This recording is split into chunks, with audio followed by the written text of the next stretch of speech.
I'm not making a connection with the reforms the governor's making yet, but higher ed is an area where I'm not saying it's easy to absorb, but that's one where that we see that if you're going to reduce by $1.5 billion or $2 billion, that's going to be part of the reduction. I do agree with the governor in this. I think that we should consolidate some majors that aren't too popular on certain campuses to specific campuses. Meaning, I teach at the University of Florida, and I think there's been a lot of discussion about what anthropology is. The one that's, well, I've told this to other college presidents. I said, look, why don't we just sit around a table, as one of the now I guess dozen schools, right, with the Polytech potentially coming in.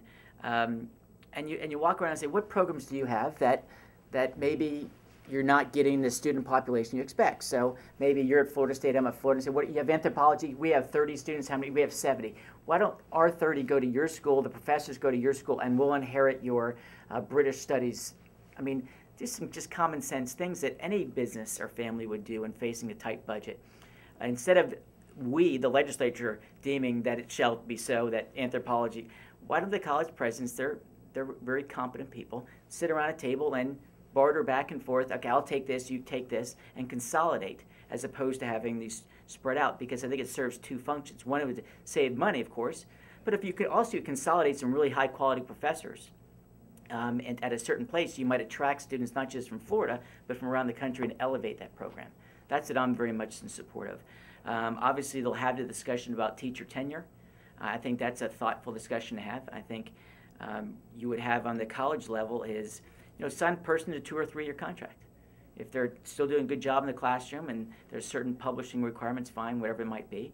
And if they do well, keep them. If they don't, there's a job market.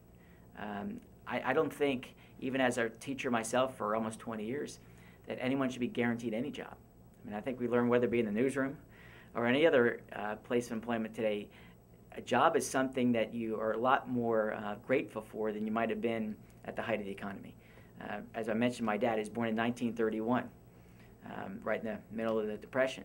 And he always said, be grateful for the job you have, because you have a job. And I think at the university level, there are going to be certain expectations that might start to adjust or change.